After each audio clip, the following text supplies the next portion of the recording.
ادب کا ایک بہت بڑا ہاتھ ہے. ادب ہمیشہ سے جو ہے ہماری زندگی میں بہت اہم کردار ادا کرتا ہے. کتابیں کہتے ہیں کہ انسان کی بہت بڑی دوست ہوتی ہیں. کتابوں کے ساتھ جو ہے وہ آپ بڑا کوالٹی ٹائم سپینڈ کر سکتے ہو, لیکن موجودہ دور میں ہم دیکھتے ہیں کہ بڑا ڈیجیٹلائز دور ہو گیا ہے اور ہم کتابوں سے ہٹ کے موبائل فون کو استعمال کرتے ہیں. لیکن سوشل میڈیا پہ بھی ہمیں بہت ہی اچھے قسم کا جو ہے وہ مواد مل جاتا ہے, جس کو ہم پڑھ کر, جس کو ہم جو ہے وہ سن کر, سم ٹائم ایسا ہوتی ہے کہ کچھ ویڈیوز ایسی ہوتی ہیں کہ جس کو ہم سنتے ہیں, بہت سارا مواد لکھا ہوا ملتا ہے ہمیں, تو ڈفرینٹ طرح کی جو ہے نا کانٹینٹ کے ٹائپس ہمیں ملتے ہیں, جس کی وجہ سے ہمارا ایک ٹائم جو ہے بڑا کوالٹی گزر جاتا ہے. لیکن آئی بلیو کہ اگر آپ بکس کے ساتھ ٹائم کو اسپینڈ کرتے ہو تو آپ کے لیے بکس ایک دوست کا کام کرتی ہیں. اگر آپ لو فیل کرتے ہو تو بھی اس میں آپ کی کتابیں آپ کی بہترین ساتھی ہوتی ہیں. ادب جو ہے وہ ہمارے معاشرے کو ہمیشہ سے بہت ہی زیادہ ایک حسن دیتا ہے, بہت ہی زیادہ خوبصورت بنا دیتا ہے. اور ادیب کی اگر بات کی جائے, لکھنے والوں کی بات کی جائے, تو وہ معاشرے کے مختلف پہلوؤں کو بہت ہی خوبصورتی سے اپنی قلم کے ذریعے کتاب کی صورت میں ڈھال دیتے ہیں اور ایک کتاب کے مجموعے کی صورت میں جو ہے وہ ہمارے خدمت میں پیش کرتے ہیں. تو آج ایسے ہی دو بہت اہم شخصیت ہمارے ساتھ موجود ہیں جن کا تعلق قلم سے ہے, جن کے لکھی ہوئی چیزیں ہمارے لیے بہت زیادہ مفید ثابت ہو سکتی ہیں, اور انہوں نے کتنا کام کیا ہے فیلڈ میں. اپنی پورے جو ان کی فیلڈ ہے اس میں وہ بہت منجے ہوئے ایکسپرٹس ہیں. ان سے آج مستفید ہونے کی کوشش کرتے ہیں, ادب کے لحاظ سے تھوڑی سی بات کرتے ہیں, ادب کا کتنا اسکوپ ہے اور مستقبل میں اس کا کیا فیوچر ہم دیکھتے ہیں. اسی حوالے سے بات کرنے کے لیے آج ہمیں اسٹوڈیوز میں جوائن کیا ہے زبیر نبی ہیں, سابق جج, نثر نگار, صاحب کتب اور کالم نگار. السلام علیکم سر. وعلیکم السلام. کیسے ہیں آپ؟ بہت شکریہ جی. Thank you so much for coming. اور ادب کے حوالے سے مزید گفتگو کریں گے, اور ساتھ ہی ساتھ اسی موضوع پہ بات کرنے کے لیے ہمیں اسٹوڈیو میں ہمارے دوسرے مہمان ہیں جنہوں نے جوائن کیا ہے. حمید شاکر ہیں, شاعر ہیں, نقاد ہیں, صحافی ہیں, صاحب طرز اور ادیب ہیں. السلام علیکم سر. جی وعلیکم السلام. کیسے ہیں آپ؟ بہت شکریہ جی. بہت شکریہ آپ کی تشریف آوری کا. مزاج کیسے ہیں آپ کے؟ الحمدللہ بہت اللہ کا کرم ہونا چاہیے. سر آپ کے مزاج کیسے ہیں, زندگی کیسی گزر رہی ہے؟ الحمدللہ جی, طبیعت بالکل ٹھیک ہے, صحت خراب ہے. اللہ پاک آپ کو صحت دے. طبیعت اندر کا موسم ہوتا ہے جی, صحت آپ کی طبی صورت ہے, بس آپ طبیعت ماشاءاللہ ٹھیک ہے. بس آپ کی طبیعت جو ہے وہ خوشحال رہنی چاہیے, کیونکہ جو فزیکلی آپ کی کنڈیشن ہوتی ہے وہ بڑی ڈیپینڈ کرتی ہے کہ آپ کے اندر کا موسم کس طرح سے ہے. سر تھوڑا سا ادب کے لحاظ سے بات کریں تو ادب کی ہمارے معاشرے میں کتنی اہمیت ہے؟ سر معاشرہ جو ہے وہ ادب سے ہے. بالکل ٹھیک. جو معاشرے کی اچھائیاں برائیاں, جو معاشرے کی بہتری, جس طریقے سے ہم بہتر کر سکتے ہیں معاشرے کی, وہ ایک ہی صنف ہے, وہ ہے ادب. ادب سے ہم کسی معاشرے کو سنوار سکتے ہیں. اگر اس معاشرے میں بے ادبی پھیل جائے تو وہ معاشرہ نہیں ہوتا, وہ ایک ہنگامہ ہوتا ہے. تو معاشرہ کا حسن یہی ہے کہ آپ ادب سے منسلک ہوتے ہوئے اس معاشرے کی ترویج کریں. بالکل بالکل صحیح. اور آپ نے جیسے کہ کالم نگار بھی ہیں اور آپ نے بہت زیادہ کتابوں کو بھی آپ نے لکھا ہے, 3 ماشاءاللہ آپ کی کتابیں ہیں. تیسری کتاب ہم دیکھ رہے ہیں کہ یادوں کی آگوش, جو کہ میرے بالکل سائڈ پہ پڑی ہے اگر میں دیکھوں تو یہ بھی آج جو ہے اس کو لانچ آپ نے کیا ہے. تو سر جب آپ لکھتے ہیں, قلم اٹھاتے ہیں, تو کیا نظریہ ہوتا ہے اور کیا چیز ہے جو سوچ ایسی کون سی ہے جو آپ کو مجبور کر دیتی ہے لکھنے پہ؟ میں جب پاکستان میں تھا تو بہت مصروف زندگی تھی. میں وکیل بھی تھا, اپنے علاقے کا میونسپل کارپوریشن میں 12 سال میں نے منتخب نمائندگی کی, پھر پالیٹکس میں بھی تھا. اچھا. اور کھیلوں سے بھی مجھے بڑی دلچسپی تھی اور کھیلوں کی تنظیموں سے بھی وابستہ تھا. مجھے اتنا وقت نہیں ملتا تھا کہ میں کوئی کام کر سکوں. میں نے روزنامہ عوام سے کالم نگاری شروع کی کہ قانونی مشورے لوگوں کے لیے آسان زبان میں دینے کے لیے میں نے کالم نگاری شروع کی زید پیش صاحب کی حکم پر. پھر میں غریب اخبار میں بھی لکھتا رہا. جب یہاں سے ایک متحرک زندگی سے میں ایک ساکن زندگی میں چلا گیا, 2002 میں میں کینیڈا چلا گیا, تو تمام محفلیں اور تمام چیزیں مجھے ترک کرنی پڑی, کیونکہ وہ ایک مادی معاشرہ ہے. بالکل صحیح. یہاں ہم صبح سے شام تک, رات تک مصروف ہوتے تھے, اور وہاں کام کے بعد آدمی بالکل بیکار. وہ سمجھے وہ قید میں چلا گیا. اور کہتے ہیں کہ قید جو ہے وہ کسی شخص کو کتاب لکھنے پہ مجبور کر دیتی ہے. کیا بات ہے. وہ جو معاشرے کی قید تھی وہاں لوگوں سے اتنی واقفیت نہیں تھی، تو میں نے اپنے ذہن کا اور اپنی زبان کا ابال جو ہے وہ اپنے قلم کے ذریعے نکالنا شروع کر دیا. میں نے کالم نگاری شروع کر دی وہاں کے نارتھ امریکہ کے اخبارات میں اردو میں. اچھا. 16 اخبارات میں میرے کالم نیاگرا پارسے کے نام سے چھپتے تھے. ماشاءاللہ. تو میں کالم لکھتا تھا، بھیج دیتا تھا. پھر کتاب کے سلسلہ میں یہ ہوا کہ 2017 15 اپریل کو مجھے کینسر ڈائیگنوز ہو گیا. جب کینسر ڈائیگنوز ہوا تو انہوں نے آپریشن کے لیے 30 اپریل کا ٹائم دیا. تو میں نے سوچا کہ میں نے تو زندگی میں کچھ بھی نہیں کیا.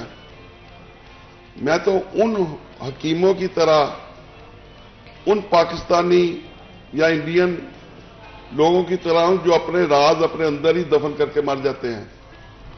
اگر کسی حکیم کے پاس کوئی نسخہ آ جائے وہ بجائے اس کا کہ وہ اسے تحقیق کے لیے پیش کرے وہ اپنی زندگی کے ساتھ ہی لے کے مر جاتا ہے. تو میں نے جو زندگی میں سیکھا ہے، جو میں نے لوگوں کی صحبت سے استفادہ کیا ہے، تو میں تو اس کو لکھنا چاہتا تھا کہ لوگوں کے لیے وہ فائدہ مند ہو، میری زندگی کے تجربات. لیکن یہ تو کینسر ڈائیگنوز ہو گیا. تو کینسر آپ سمجھتے ہیں کہ کتنی ظالم بیماری ہے.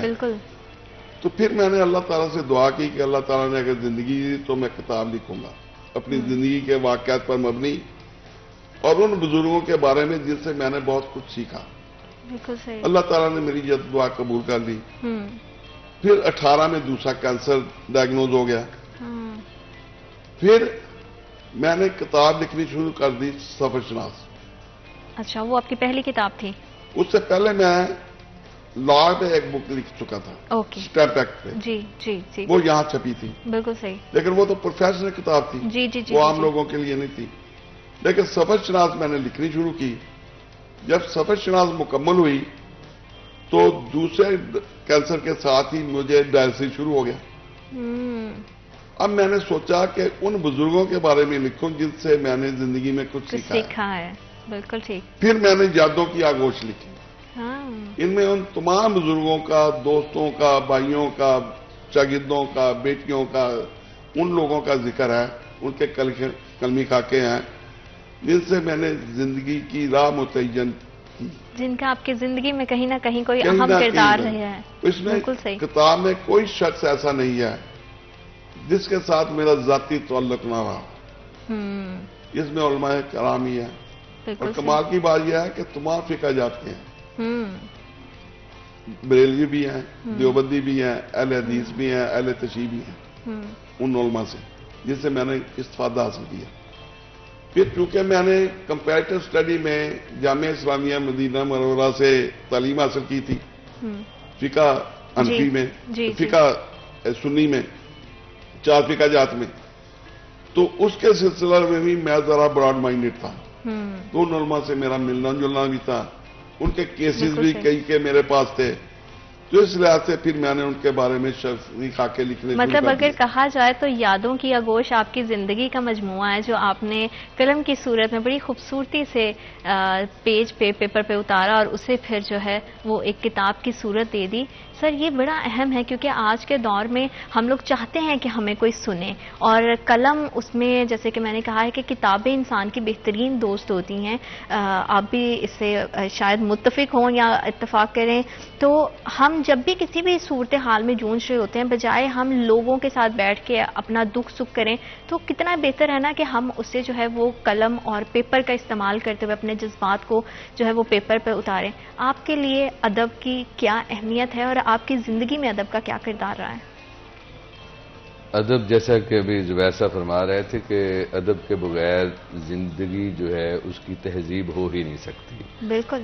زندگی کو اگر آپ نے کسی ڈگر پر اور کسی اصول و ضابطے کے پابند کرنا ہے تو اس کے لیے آپ کو ادب کو اختیار کرنا پڑے گا، ادب کو پڑھنا پڑے گا، ادب لکھنا پڑے گا. جی. تو ادب سننا پڑے گا.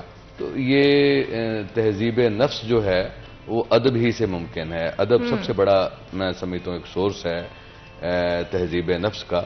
تو وہ الحمدللہ چل رہا ہے. تو ابھی آج چونکہ اسپیشل ہمارے گیسٹ جو ہیں آپ کے وہ زبیر صاحب ہیں. بالکل. تو جیسا کہ آپ سے ابھی بات ہو رہی تھی ان کی اور فرما رہے تھے کہ ان کی یہ تیسرا مجموعہ جو ہے یادوں کی آغوش سامنے آیا ہے. تو اس سے پہلے جو سفر شناس ان کا سفر ناموں کا مجموعہ تھا وہ بھی جہاں لوگوں کو مختلف جگہوں کی مختلف علاقوں کی جہاں ایک تعارف اس میں کروایا گیا تھا، اس کے ساتھ ساتھ وہاں اس میں فنی طور پر بہت زیادہ ایکسپیرینسز کیے گئے تھے جو اس سے پہلے لکھے جانے والے سفر ناموں میں اس طرح کے جو ایکسپرٹیز جو ہیں وہ ہمیں نظر نہیں آتی.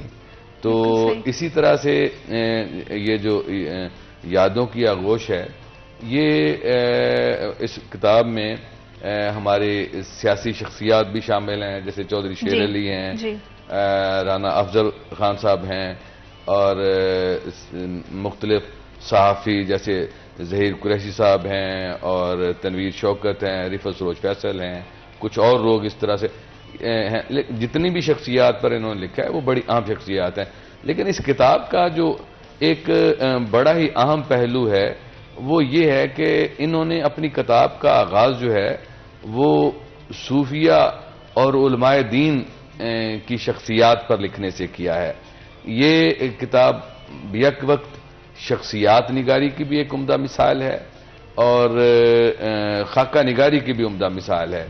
تو میں آپ کے توسط سے ہی ان سے پوچھنا چاہوں گا کہ جو زبیر صاحب اس میں مختلف شخصیات ہیں ان میں سے بہت ساری شخصیات کو لوگ بہت زیادہ جانتے ہیں. اچھا، دو شخصیات خاص طور پر اس میں ایسی ہیں جیسے باؤ جی محمد اسلم صاحب ہیں اور عالم منہاس صاحب ہیں. یہ شخصیات جو ہیں یہ اپنے اپنے فنون اور اپنی اپنی روحانی حیثیت میں بہت بڑھ چڑھ کر ہیں. تو پہلے تو آپ ہمیں یہ بتا دیجیے گا کہ آپ کے ہاں یہ شخصیت نگاری جو ہے یا خاکہ نگاری جو ہے یہ رجحان کیسے ڈیولپ ہوا کہ آپ کیوں لکھیں، یہ کیسے خیال آیا، اور اس کے بعد پھر ہمیں آپ ان دونوں شخصیات کو بالخصوص موضوع بنائیے گا.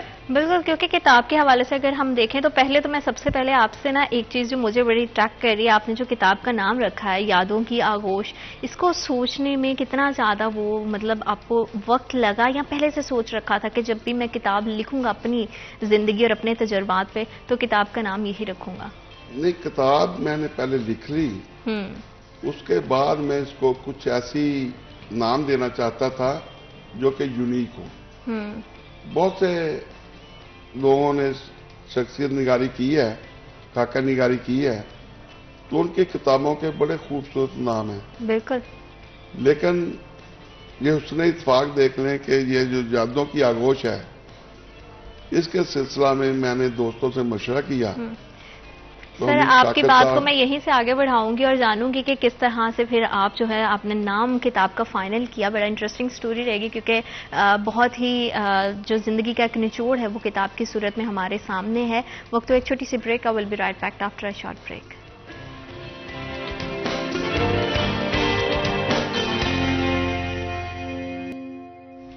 Welcome back after a short break. آپ دیکھ رہے ہیں سٹی ایٹ 10. ادب کے حوالے سے بڑی ہی مزیدار سی جو ہے وہ گفتگو چل رہی ہے اور ایک بڑی ہی خوبصورت کتاب جو ہے زبیر نوی صاحب کی میرے ہاتھ میں ہے، یادوں کی آغوش، جس میں انہوں نے اپنی زندگی کی ان اہم شخصیات کے بارے میں بات کی ہے جن سے انہوں نے کچھ نہ کچھ سیکھا ہے. کہتے ہیں نا دوستوں سے آپ بہت کچھ سیکھتے ہو، بہت یادیں بٹورتے ہو اچھی، اور کچھ جو ہے وہ دکھ سکھ کے ساتھی بھی ہوتے ہیں. تو اس کتاب میں بہت سارے پہلو ان کی زندگی کے شامل ہیں اور اسی کتاب کے حوالے سے میں بات کر رہی تھی کہ سر جب آپ نے اس کا نام جو ہے وہ فائنل کیا یادوں کی آغوش، تو آپ اس حوالے سے بتا رہے تھے کہ کس طرح آپ اس ٹائٹل تک پہنچے.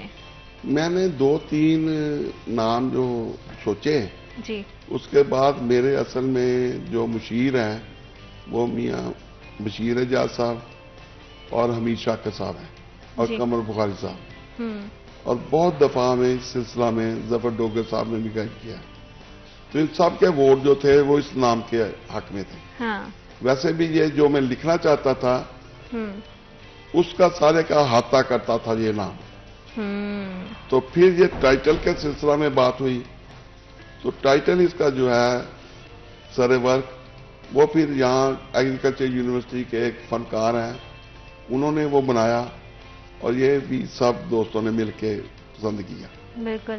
اور کیونکہ آغوش جو ہے وہ ظاہر بات ہے گوت سے منسلک ہے اور آغوش کا ایک بڑا انسان کے ساتھ تعلق گہرا بھی ہے. جیسے ہی انسان اس دنیا میں آنکھ کھولتا ہے تو سب سے پہلے اس کی ماں کی آغوش جو ہے وہ نصیب ہوتی ہے. تو کتابوں کے ساتھ جو ہے انسان کا تعلق بڑا ہمیشہ سے گہرا رہا ہے. لیکن سر ابھی ہم نے دیکھا ہے کہ موجودہ دور میں لوگوں کا تعلق تھوڑا کمزور کتابوں سے دکھائی دے رہا ہے. آپ کیا سمجھتے ہیں اس کے پیچھے کی کیا وجہ ہے؟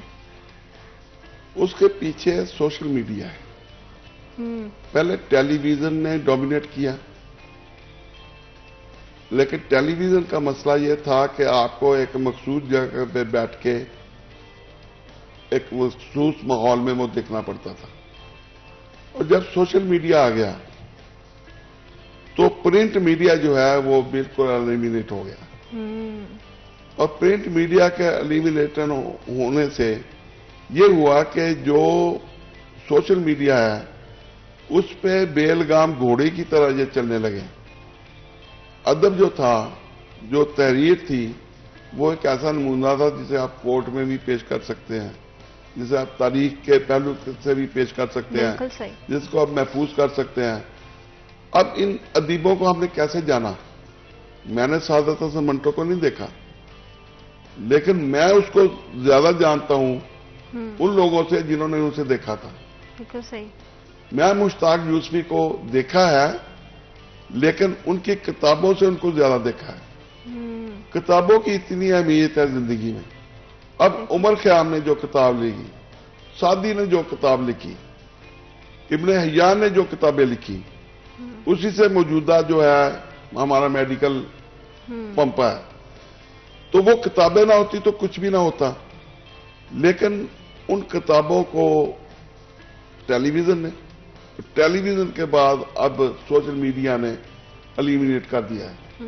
اور یہ بڑا المیہ ہے. بدقسمتی دیکھیں کہ ہمارے فیصل آباد میں ایک کارونیشن لائبریری ہے. ہاں جی. کارونیشن لائبریری میں جائیں وہاں کوئی لائبریرین ہی نہیں ہے. پی این کتابیں جو کرتے ہیں ساری کتابیں غائب ہو چکی ہیں. ایک میونسپل لائبریری جو ہے وہ کچھ کام کر رہی ہے. یہاں کالجوں میں اسکولوں میں لائبریریاں ہوتی تھیں. ہم وہاں سے ہمارے اسکول مسلم ہائی اسکول میں ہر بچے کو انسان کی بڑی کتابوں کے ساتھ وابستگی بھی رہی ہے اور اہمیت بھی رہی ہے. کتابوں کے حوالے سے مزید بات کریں گے. وقت ایک چھوٹی سی break. I will be right back after a short break.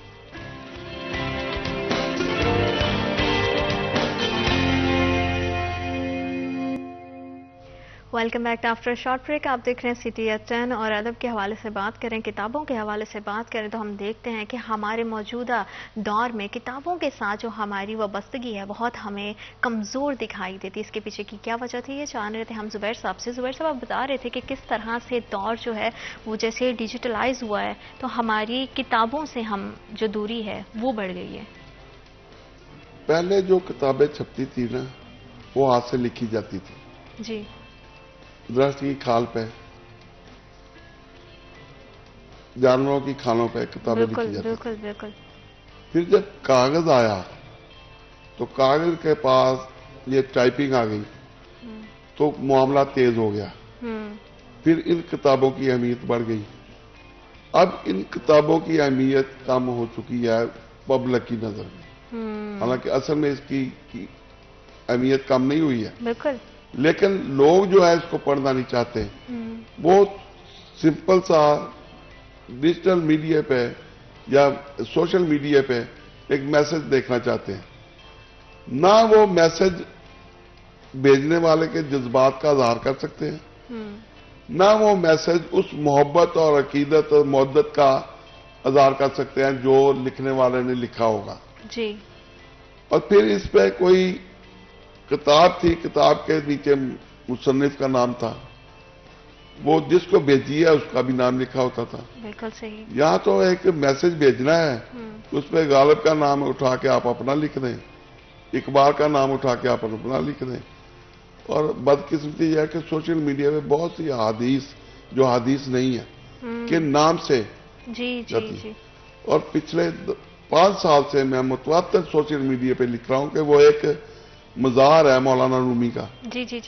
اس کو رسول مقبول صلی اللہ علیہ وسلم کے مزار کے طور پہ وہ سوشل میڈیا پہ لگایا جاتا ہے.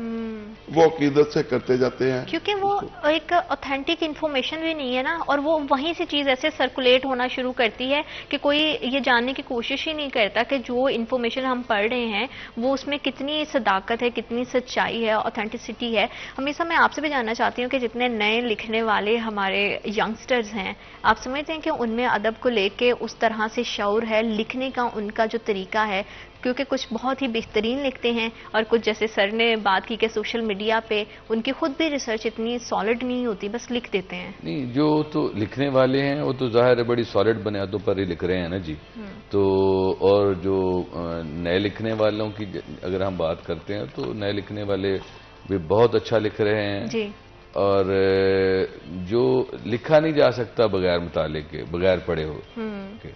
اور جو سوشل میڈیا جو ہے وہ وہاں پر تو تحقیق نہیں کرتے، اور پھر ہماری یہ لا علمی ہے کہ ہمیں یہ معلوم ہی نہیں ہے کہ جناب رسالت مآب صلی اللہ علیہ وسلم کا روضہ اقدس جو ہے اس کی تو تصویر کسی کے پاس بن ہی نہیں سکتی، کسی کی رسائی ہی نہیں ہے کہ وہاں تک.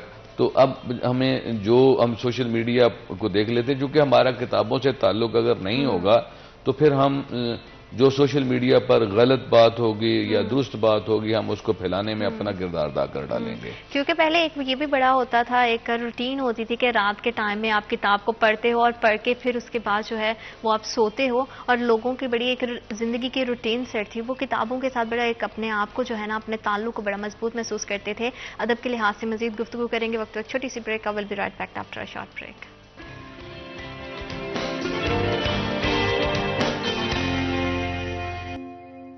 Welcome back after short break. آپ دیکھ رہے ہیں سٹی ایٹ 10، اور جنہوں نے ابھی ہمیں جوائن کیا ان کو بھی جمعہ کی ڈھیر مبارکباد. ادب کے لحاظ سے ہم بات کر رہے ہیں کہ ہمارے معاشرے میں ادب کا کتنا اہم کردار ہے، کتابوں کی کتنی زیادہ اہمیت ہے، اور کیا آج کے دور کے جو ہمارے مصنف ہیں ان کا اس طرح سے ان کو شعور ہے ادب کے بارے میں لکھنے کا، کیا وہ سلیقہ، کیا وہ ڈھنگ ہے ان کو. جانیں گے زبیر صاحب سے. زبیر صاحب، نئے جتنے بھی آپ دیکھتے ہیں ینگسٹرز ہیں، آپ سمجھتے ہیں کہ ان میں وہ کیپیبلٹی، وہ شعور ہے قلم کو لے کر جو آپ کے دور میں جب آپ نے لکھنا شروع کیا تھا کہ اس دور کے جو ادیب تھے، شاعر تھے، کالم نگار تھے، نثر نگار تھے، وہ لکھتے تھے؟ میں نے دیکھا ہے کہ ہماری نوجوان نسل میں لکھنے کا بہت شعور ہے اور ان کا پیشن بھی ہے. ایک لڑکا ہے وقاص، رفا یونیورسٹی کا ایم فل کا وہ اسٹوڈنٹ ہے. وہ میری کتاب پہ تھیسس لکھ رہا ہے سفر شناس پہ. تو اس کا میں نے دیکھا کہ وہ کو میں نے اجازت دی ہوئی ہے کہ آپ دن رات جس وقت بھی آپ چاہیں مجھے فون کر کے پوچھ سکتے ہیں. تو میں نے اس کا پیشن دیکھا کہ اتنا اس کو شوق ہے لکھنے کا. نصرت فتح علی کا قریبی رشتہ دار ہے. اچھا. تو اس کو تو موسیقی میں ہونا چاہیے تھا، لیکن وہ کتاب لکھ رہا ہے. اس کے بعد نوجوان نسل جو ہے نا وہ لکھنے کی بہت شوقین ہے، ہمیشہ سے ہے. جس طرح پانی سطح ہموار رکھتا ہے نا، اسی طرح ادب بھی سطح ہموار رکھتا ہے. جب ان لوگوں کا لکھنا محال تھا، اویلیبلٹی نہیں تھی چھپنے کی، تو وہ لکھتے تھے لیکن وہ پھر کم لکھتے تھے. لیکن آج کل تو ہر بندے کو لکھنے کی سہولت حاصل ہے. ہمارے پاس بہت بڑا ٹیلنٹ ہے لکھنے کا. اگر وہ معاشرے کو صحیح راستے پہ لے جانے کے لیے اپنا کردار ادا کریں تو یہ ہماری خوش قسمتی ہوگی. بالکل. لیکن جو ادیب یا شاعر یا پرانے جن سے ہم نے رہنمائی حاصل کی ہے، جو بھی ان کو پڑھتا ہے اس کو لکھنے کا شوق پیدا ہو جاتا ہے. اور یہ ہمارے ہاں لائبریریوں کی کمی ہے. اگر لائبریریاں بڑھ جائیں، ہمارے محلے میں ایک لائبریری تھی مکتبہ سیاح، وہ ایک ٹیڈی پیسے پہ ایک کتاب ایک دن کے لیے کرائے پہ دیتا تھا. اور ہم 5 کتابیں اس سے لے کے جاتے تھے. اب اس کا کاروبار بند ہو گیا بیچارے کا.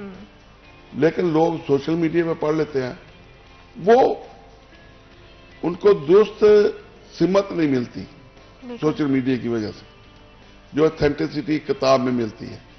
تو اللہ کرم کرے کہ وہ جو لوگوں کو سمجھ آ جائے کہ کتاب کی کیا اہمیت ہے, تو میرا خیال ہے کہ وہ ٹیلنٹ موجود ہے. بالکل, جیسے آپ نے بات کی کہ ٹیلنٹ ہمارے پاس موجود ہے اور اس میں کوئی جو ہے وہ دو راہے نہیں ہے, کوئی شبہ بھی نہیں ہے, تو آپ نہیں سمجھتے ہیں کہ اس میں لوگوں کو تو جہاں تک ان کو بھی احساس کرنے کی ضرورت ہے, ان کے بھی شعور کی بات ہے. اسی طرح ہمارے پاس جو ادارے ہیں ان کا بھی اس میں اہم کردار ہونا چاہیے. کیا ہماری گورنمنٹ کی طرف سے بھی ہماری جو ہے وہ تھوڑی سی کوتاہی ہے کہ ہم اس طرح سے پلیٹ فارم نہیں مہیا کر پا رہے اپنی یوتھ کو؟ کیونکہ یوتھ کے لیے بڑا ضروری ہے کہ ان کے پاس اس طرح کا پلیٹ فارم ہو. تو زبیر صاحب, آپ سمجھتے ہیں کہ آنے والے نئے ینگسٹر جتنے بھی رائٹرز ہیں ان کو اس طرح کے ادارے موجود ہونے چاہیے جو ان کو سپورٹ کریں تاکہ اچھا ٹیلنٹ نکل کے باہر آئے؟ دیکھیں, سب سے بڑے ادارے تو ہمارے اسکول, کالج اور یونیورسٹی ہیں. بالکل. اور بدقسمتی یہ ہے کہ پہلے بزم ادب ہوتی تھی اسکول میں. میں اپنی بزم ادب کا سیکرٹری رہا ہوں, پنجاب یونیورسٹی میں لٹریچر سوسائٹی کا وائس چیئرمین رہا ہوں. کیونکہ ہمارے اسکول جتنے بھی تعلیمی ادارے ان کا بڑا اہم کردار رہتا ہے ہمارے ان تمام جو ہے مستقبل کے حوالے سے. سر, آپ کو بہت شکریہ, آپ نے ہمیں اور ہمارے پروگرام کو وقت دیا. امیر صاحب, آپ کو بڑا شکریہ, آپ نے ہمیں اور ہمارے پروگرام کو وقت دیا. اور ادب سے جڑے جتنے بھی لوگ ہیں, اللہ کرے کہ ان کے بہت اچھے مواقع پیدا ہوں, بڑی اچھی اپرچونیٹیز آئیں. وقت تو ایک چھوٹی سی break, will be right back after a short break.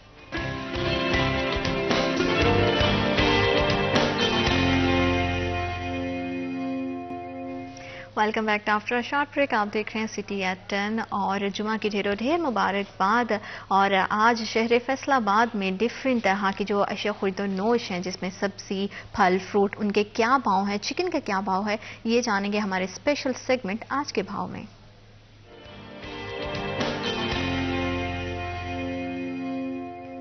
سبزی, پھل, چکن کے بھاؤ کیا ہیں, اسی حوالے سے ہمیں اپڈیٹ کرنے کے لیے ہمارے ساتھ موجود ہیں محمد بلال ڈوگر. جی بلال. اجمیر مارکیٹ کمیٹی فیصل آباد کی جانب سے آج بروز جمعۃ المبارک کی ریلی جو ہے جاری کر دی گئی ہے. برائل مرغی کا گوشت 2 روپے فی کلو سستا ہوا ہے. قیمت گزشتہ روز 474 سے 472 روپے کلو ہو گئی ہے. انڈے فارمی 337 روپے درجن کی بلند ترین سطح پہ برقرار ہیں. سبزیوں میں آج کوئی بھی رد و بدل ایک کموڈٹی کے علاوہ نظر نہیں آ رہا, جبکہ پھلوں میں کچھ رد و بدل ہے. سبزیوں میں سب سے پہلے بات کر لیں تو آلو کا چھلکا 10 روپے سستا ہوا ہے, 80 روپے سے 70 روپے کلو ہوا ہے. پیاز 144 کا ہے, ٹماٹر 105 روپے کلو ہے, ادرک تھائی لینڈ 400 روپے کلو 410 روپے کلو ہے, لیمو چائنا 75 روپے کلو ہے, سبز مرچ 95 روپے کلو ہے. پھول گوبھی 80, بند گوبھی 80, ٹنڈی 85, کریلا 115, کھیرے 65, شملہ مرچ 155 روپے کلو پہ برقرار ہے. سیب کالا کلو 260 پہ ہے, سیب گولڈن 190 روپے کلو پہ برقرار ہے. کیلا 5 روپے مہنگا ہوا ہے, 120-125 روپے درجن. امرود 100 روپے کلو ہے, انگور ٹافی 200 روپے کلو ہے, انگور سندرخانی 360 روپے کلو پہ برقرار ہے. انگور گولا 10 روپے مہنگا ہوا ہے, 210 سے 210 روپے کلو ہو گیا ہے. انار کندھاری 300 روپے پہ ہے, انار بدانا 610 روپے کلو پہ برقرار ہے. قیمتوں کے اندر ہفتے پورے کے اندر دیکھیں تو 2 روز ایسے ہیں جہاں کمی ہوتی نظر آئی, وگرنہ بیشتر دن جو ہیں وہ قیمتیں بڑھتی نظر آئیں عام آدمی کی جیب پہ.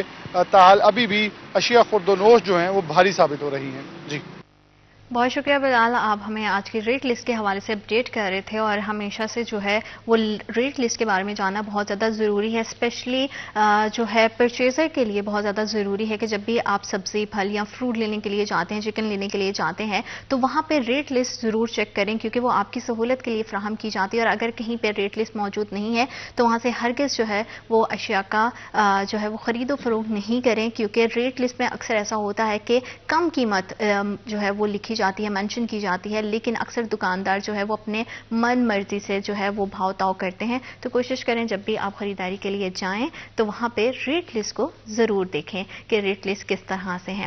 تھوڑا سا اگر ہم اپنے معاشرتی رویوں کی بات کریں, جس میں ہم اگر خریداری کے حوالے سے دیکھیں تو ہم دیکھتے ہیں کہ ہم اپنی مرضی سے جو ہے نا بڑے اس میں بے ایمانی بھی کرتے ہیں. ایمانداری کا عنصر ہمیں بڑا کم دکھائی دیتا ہے. تو انسانی رویے, لہجے کس طرح سے ہونے چاہیے, بڑا آج کا دور جو ہے بڑا ہی زیادہ وہ ہیکٹک ہو گیا ہے. لوگ ایک دوسرے پہ بڑی جلدی شاؤٹ کر دیتے ہیں. جو برداشت ہے اس کا مادہ بہت کم ہمیں دکھائی دیتا ہے, اور جو صبر ہے وہ تو ہم سب میں ہے ہی نہیں. ہم سب سمجھتے ہیں کہ بس ایک بھاگ دوڑ ہے جس میں سب کو ریس ہے, جس میں آگے نکلنا ہے. تو ہمارے رویے کس طرح کے ہونے چاہیے, ہمارا دین اس بارے میں کیا کہتا ہے, ہمارے لہجے کتنے نرم اور ہمارے لہجوں میں کتنی شفقت ہونی چاہیے, اس بارے میں بڑا ہی زور دیا گیا ہے. اور ہمارے اسلام اس بارے میں کیا کہتا ہے, کیونکہ دین ہمیشہ سے ہمیں جو ہے وہ محبت کا درس دیتا ہے, ہمیں جو ہے وہ نرم مزاجی کا درس دیتا ہے. تو اسلام کی روح میں انسانی رویوں کی کیا اہمیت ہے, اسی حوالے سے بات کرنے کے لیے آج ہمیں اسٹوڈیوز میں جوائن کیا ہے پروفیسر ڈاکٹر مطلوب احمد رانا ہیں, اسلامک اسکالر ہیں, head department of Arabic and Islamic studies ہیں, dean faculty of arts and social sciences the university of Faisalabad ہیں. السلام علیکم سر. وعلیکم السلام. کیسے ہیں آپ؟ الحمدللہ. Thank you so much for coming sir. آپ کی تشریف آوری کا بہت شکریہ. ساتھ ہی ساتھ آج کے اسپیشل سیگمنٹ میں ہمارے ساتھ نعت خواں موجود ہیں مبشر حسنین. السلام علیکم مبشر. کیسے ہیں آپ؟ Thank you so much for coming. آپ دونوں مہمانوں کی تشریف آوری کا بہت شکریہ. سر جیسے کہ ہم دیکھتے ہیں کہ ہمارے معاشرے میں بڑی عدم برداشت ہے, ہمارے رویے بہت سخت ہو گئے ہیں, لہجے بہت سخت ہو گئے ہیں, لیکن ہمارے دین نے ہمیں یہ درس نہیں دیا ہے. اسلام کی روح سے انسانی رویوں اور لہجوں میں کیسے ہونے چاہیے اور اس کی کتنی اہمیت ہے؟ نحمدہ ونصلی ونسلم علی رسولہ الکریم. اما بعد فاعوذ باللہ من الشیطان الرجیم. بسم اللہ الرحمن الرحیم. رب زدنی علما. صدق اللہ العظیم. اللہم صلی علی محمد وعلی آل محمد کما صلیت علی ابراہیم وعلی آل ابراہیم انک حمید مجید. اللہم بارک علی محمد وعلی آل محمد کما بارکت علی ابراہیم وعلی آل ابراہیم انک حمید مجید. سب سے پہلے تو میں سٹی 41 کی انتظامیہ کو مبارک پیش کرتا ہوں اور ان کا شکریہ ادا کرتا ہوں کہ آج کا ٹاپک جو ہے یہ بہت اہمیت کا حامل ہے جی. کہ جو انسانی رویے یا ہم اس کو یوں بھی کہہ سکتے ہیں سماجی رویے جی اور لہجے, اس کا جو ہے وہ اسلام کی روشنی میں کیا صورتحال ہے یا تعلیمات کیا ہیں, کیا ہم ان رویوں اور لہجوں میں اسلام کے مطابق عمل کر رہے ہیں. یہی وجہ ہے کہ Islam is a complete code of life. بے شک, نو ڈاؤٹ. کیونکہ ہم تمام, ہماری میجورٹی جو ہے یہاں مسلمانوں کی ہے, یہ اسلامی مملکت ہے جی. مائنارٹیز بھی ہیں, لیکن یہ میڈم جو رویے ہیں یہ تو اگر ہم, چونکہ ہمارا مذہب اسلام جو ہے الحمدللہ ہمارے لیے ایک اعلیٰ ترین اور سپیریئر مذہب ہے, بے شک, لیکن تمام باقی مذاہب میں بھی ان رویوں کو پازیٹو رکھنے کی تعلیمات موجود ہیں. جی. وجہ یہ ہے کہ جو آج کا ٹاپک ہے اس میں ایک طرف رویہ ہے, ایک طرف لہجہ ہے, یا جس کو لہجہ بھی جی. کہتے ہیں عام طور جی. تو جو رویہ ہے یہ ساری چیزیں جو ہیں, رویہ اور لہجے کا تعلق انسانی گفتگو سے ہے, انسانی عمل سے ہے, انسانی فعل کی پرفارمنس کے انداز سے ہے جو رویہ ہے. رویے کا معنی جو ہے یہ اوور آل جو ہے اگر دیکھیں تو بنیادی طور پہ یہ لفظ تو فارسی کا ہے جس کا معنی ہے طریقہ کار. کس چیز کا طریقہ کار؟ کہ عمل کرنے کا طریقہ کار. کیونکہ انسان جو ہے اس کا عمل کا اظہار, اس کا رویہ, اس کی عادات, اس کی خصوصیات دو طرح سے اس کی شخصیت سے ظاہر ہوتی ہیں. سب سے پہلی چیز جو ہے اس کے عمل سے ہے, اس کے فعل سے ہے. اگر اس کا عمل جو ہے وہ ٹھیک جا رہا ہے, اس میں آنیسٹی ہے. ایک آدمی ایک بس میں سفر کر رہا ہے, لیکن جو ٹکٹ کلیکٹر ہے وہ اس کو ٹکٹ دینا بھول گیا ہے. فیصل آباد سے اس نے لاہور کے قریب پہنچا جی. تو اس نے سمجھا کہ میں نے ابھی پیسے دینے ہیں. اس نے فوراً کلیکٹر کو بلایا اور کہا کہ بھائی شاید آپ بھول گئے ہیں تو یہ میرا جو ہے وہ کرایہ ہے. تو دیکھنے والے اس کے اس ایک عمل سے یہ کہہ دیں گے کہ یہ جو سواری ہے، یہ جو انسان ہے، یہ کوئی آنےسٹ معلوم ہوتا ہے. دس از ہز کوالٹی. فوراً دیکھیے، آنےسٹی کی سند دینا، جی. کسی کو انٹیگریٹی کی سند دینا، دیانتداری کی سند دینا، یہ بہت مشکل کام ہے. یہ ان کے کافی عرصہ ساتھ رہنا پڑتا ہے. بالکل ٹھیک بات. جیسے آپ صلی اللہ علیہ وسلم کو بھی صادق اور امین کے نام سے پکارا جاتا تھا. اب دیکھیے، آپ صلی اللہ علیہ وسلم کو ابتدا سے ہی صادق اور امین کے نام سے پکارا جاتا تھا. تو کیوں صادق اور امین ہونا، this is the great quality of a personality. No doubt, no doubt. تو آپ صلی اللہ علیہ وسلم کیونکہ ان لوگوں میں رہے، ایسے لوگوں میں رہے جو آپ صلی اللہ علیہ وسلم کی، جن نے نبوت، رسالت، ختم نبوت، اسلام، اس تمام چیزوں کی مخالفت کی اور کرتے رہے.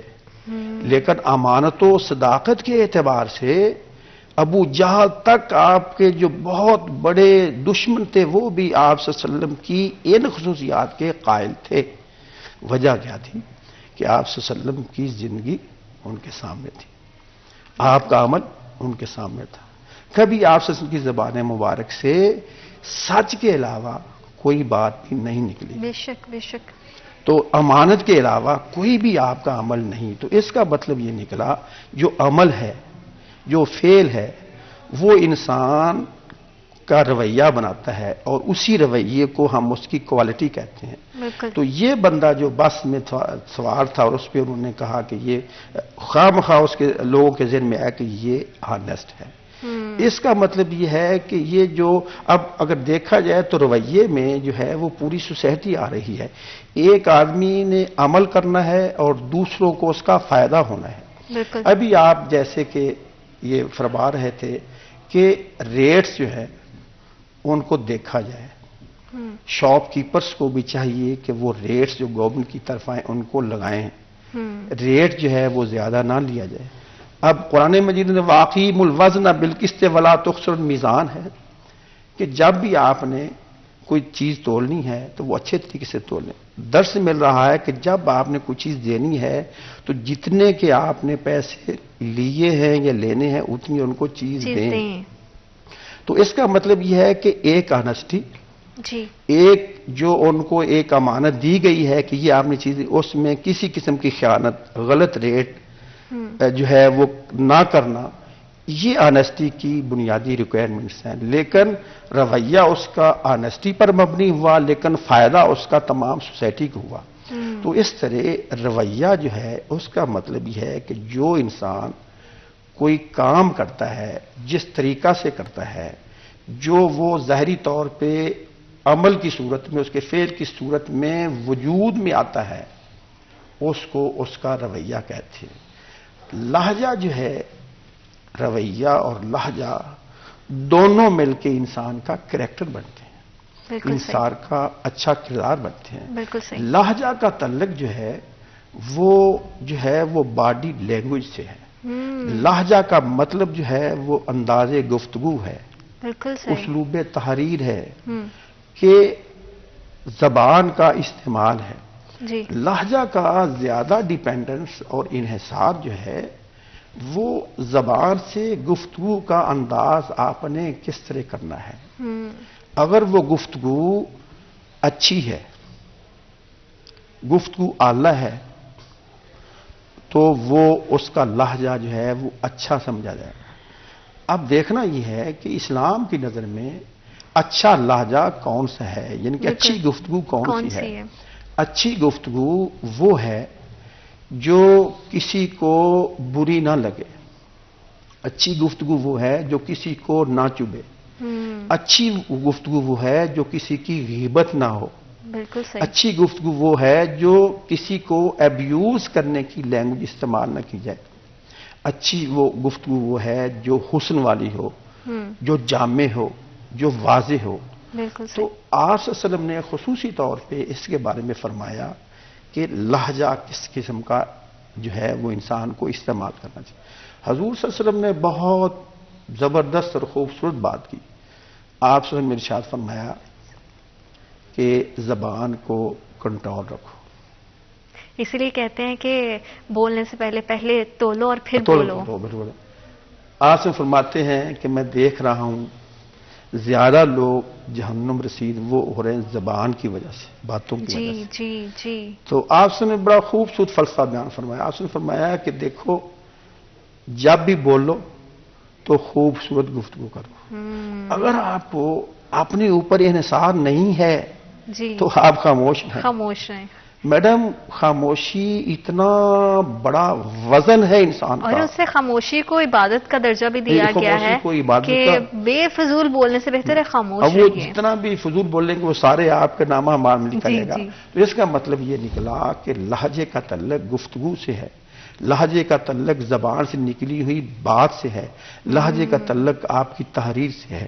تو جو رویہ ہے یہ آپ کا عمل ہے اور لہجہ جو ہے آپ کی زبان سے نکلی ہوئی چیزیں ہیں.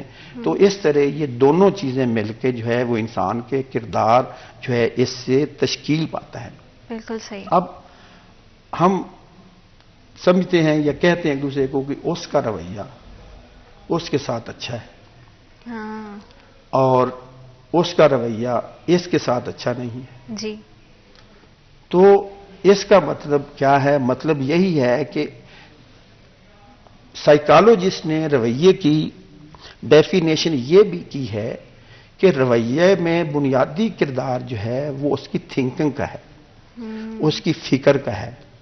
اگر اس کی تھنکنگ اور فکر اور اظہار جو ہے وہ اپنے عمل سے کرے گا، جس وجہ سے ہم نے کہہ دیا کہ اس کا رویہ اس سے اچھا ہے، اس کا مطلب یہ ہے پہلے اس نے اس کے بارے میں تھنکنگ قائم کی کہ اس کے ساتھ اس نے رویہ اچھا رکھا. اس کی بھی کافی وجوہات ہیں کہ ہم کچھ لوگوں کے ساتھ رویہ اچھا رکھتے ہیں، کچھ لوگوں کے ساتھ رویہ اچھا نہیں کرتے. اس میں بھی ہماری کافی حد تک مادیت جو ہے اس میں ابزارب ہے. ہم اپنی دیکھتے ہیں کہ کس حد تک کوئی شخص ہماری ضروریات کو پورا کرتا ہے یا ہمارے کام آتا ہے. اس طرح ہم اپنے رجحان کو، ہم اپنے جھکاؤ کو اس طرف کو اچھا کر دیتے ہیں،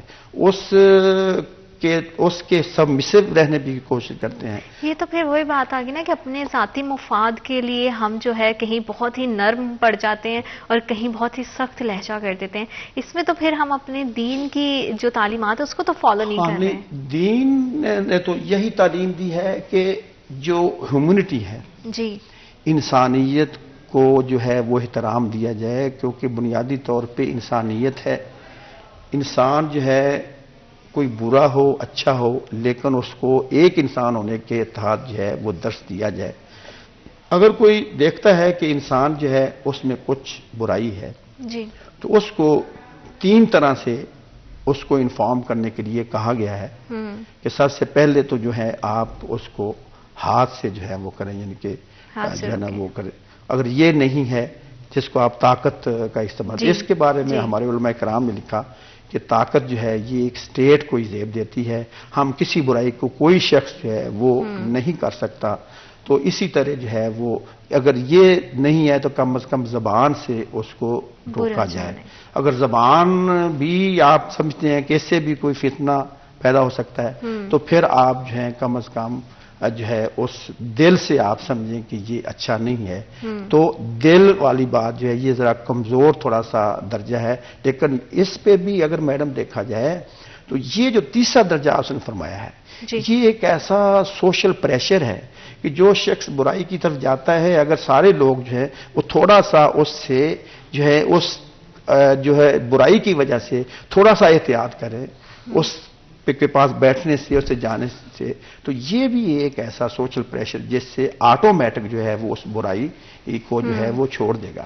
تو اس لحاظ سے ہمیں جن رویوں کا حکم دیا گیا ہے، اب ان رویوں سے مختلف چیزیں جو ہیں وہ اور دوسری بات یہ ہے کہ اگر ہم جیسا کہ میں نے آپ کو عرض کیا کہ رویہ تو بنیادی طور پہ فارسی زبان کا لفظ ہے، اگر ہم رویے کی ڈیفینیشن اور اس کی ریکوائرمنٹ اور اس میں جو جو چیزیں ہیں وہ دیکھا جائے تو اصل میں اس کو اخلاق ہی کہا جاتا ہے. ان کے اخلاق اس کا کیا ہے. جیسے کہ میں نے کہا کہ آنیسٹی کی مثال دی، اسی طرح ڈس آنیسٹی کی مثالیں بھی موجود ہیں کہ لوگ جو ہیں کہتے ہیں کہ وہ اس میں آنیسٹی نہیں ہے. اسی طرح لوگ جو ہے کہتے ہیں کہ جی اس کو بہت زیادہ غصہ آ جاتا ہے، چھوٹی چھوٹی بات پہ غصہ آ جاتا ہے، اور یہ اس کا ایک غصے والا رویہ ہے. اور چھوٹی چھوٹی بات پر بعض اوقات محسوس کرتے ہوئے لڑائی جھگڑے پہ آ جاتا ہے، یہ اس کا ایک اپنا رویہ ہے. اور بعض رویے یہ ہے کہ جی بہت نرم رویے ہیں، بہت برداشت والے رویے ہیں کہ آپ دیکھیے آپ. اور ہم دیکھتے ہیں کہ پروفیسر صاحب آج کے دور میں ہمارے اندر عدم برداشت بہت زیادہ ہے، اور جتنی آڈینس ہیں وہ بھی اس چیز سے کہیں نہ کہیں ریلیٹ کر پائے گی کہ ہم بہت جلدی ہائپر ہو جاتے ہیں. جو برداشت کا جو ایک کہتے ہیں نا کہ دامن ہاتھ سے چھوڑ دیتے ہیں، اور کس طرح کی ہماری اسلامی تعلیمات ہیں ہمارے لہجے کو لے کے، ہمارے رویوں کو لے کے، اسی حوالے سے مزید گفتگو کریں گے. وقت ایک چھوٹی سی break. I will be right back after a short break.